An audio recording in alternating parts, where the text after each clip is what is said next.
어제 그 서울 강북 을에 대한 경선 결과가 발표가 됐습니다. 어제 제가 뉴스웰 라이브 진행하면서 오후 6시가 좀 넘은 시간쯤에 아마 발표가 될 겁니다. 이런 말씀을 드렸는데 그 시간 즈음에 실제로 발표가 됐습니다. 한번 보시죠.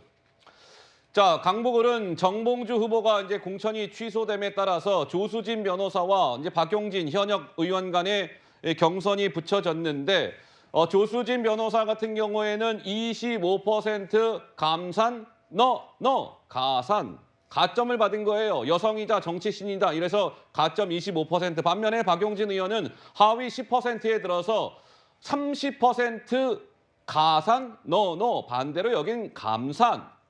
따라서 이게 100m 달리기로 따지면은 박용진 의원은 출발선에서 저 뒤에 한 55m 뒤에서 뭐 출발하는 그런 셈 아니었겠습니까? 그런데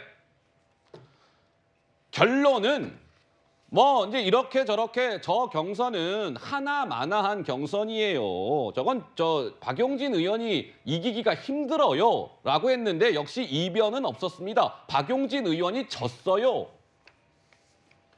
그런데 그러면 이 득표 수는 대략 이 두 사람이 어떻게 나왔을까 궁금했는데 이례적으로 이재명 대표가 어제요 그것을 스스로 공개했습니다.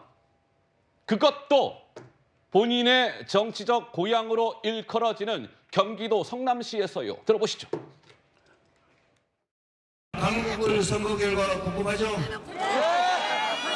차를 타고 오면서 보고받았는데 가산, 감산 없이 해당 지역의 권리당원들은 53%인가가 투표를 했는데 조수진 후보가 훨씬 많이 이겼다고 합니다. 아니 왜 와 하세요? 진 사람도 있는데 박용진 30.08, 조수진 69.93이었다고 합니다. 그리고 감산을 반영하면 19.4 대 80.6이었다고 합니다.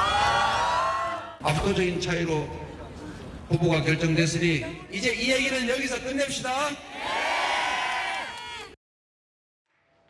이재명 대표가 직접 이야기를 합니다. 내가 차를 타고 오면서 보고를 받았는데요 라고 하면서 이제 본인의 휴대전화를 꺼내 들고 숫자를 쭉쭉 이야기합니다. 라고 하면서 마지막 끝을 이렇게 맺죠. 자, 이제 이 이야기는 그만합시다.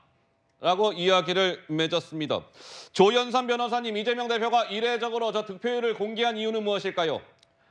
이번에 박용진 의원이 재차 경선에 참여하면서 강북을 지역에 대한 전 국민적인 관심이 굉장히 높지 않았겠습니까? 다소 오해의 소지가 있지 않도록 이재명 당대표가 직접 나서서 지지율을 공개한 게 아닌가 싶습니다.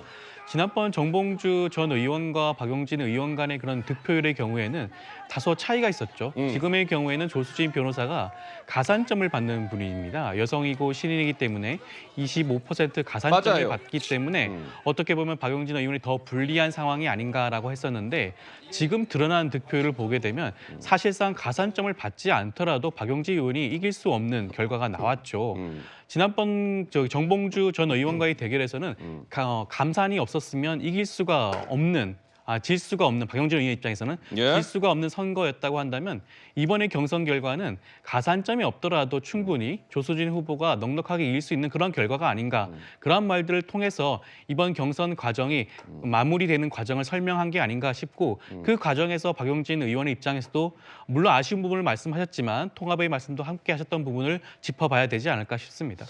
그러니까 일전에 이제 이런 일이 있었잖아요. 왜 그때 이재명 대표가 뭐 동료 의원들 평가에서 0점을 받은 의원도 있더군요. 뭐 하하하. 이게 좀 논란이 됐어요. 그걸 굳이 뭐 대표가 그 당사자는 좀 어떻게 보면 기분 나쁠 수 있는 얘기를 대표가 저렇게 이야기한 것은 적절하지 않아요라는 일각의 논란이 있었는데 이번에 득표율을 굉장히 세세하게 이재명 대표가 공개를 했습니다. 강전의 변호사께서는 네. 무슨 생각이 드십니까? 글쎄요, 지금 어저께 박범계 중앙선관위원장 같은 경우에는 맞아요. 득표율에 대해서만 이야기를 했습니다. 그러면서 득표율에 대해서는 지금 구체적으로 밝힐 수 없다라고 언론에 이야기를 했는데요.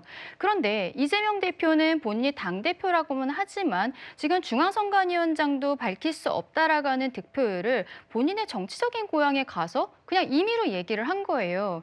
이런 거 사실은 예. 주의 조치 받아야 되는 거거든요. 그래요?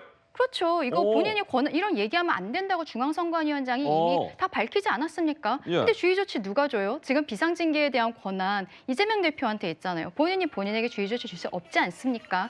이런 것이 지금 이재명 사당화라는 거, 저런 정보에 대해서도 본인이 알고 있다고 해서 국민들께 굳이 저것을 밝혀야 되는 상황 아니라는 것이 중앙선관위원장의 판단이었던 것이고 그게 규정이었을 것인데요. 참 저렇게 이재명 대표가 혼자서 본인의 정치적 고향에 가서 저런 이야기를 한다는 것이 민주당의 현 주소를 보여주고 있다. 저는 그렇게 생각을 합니다.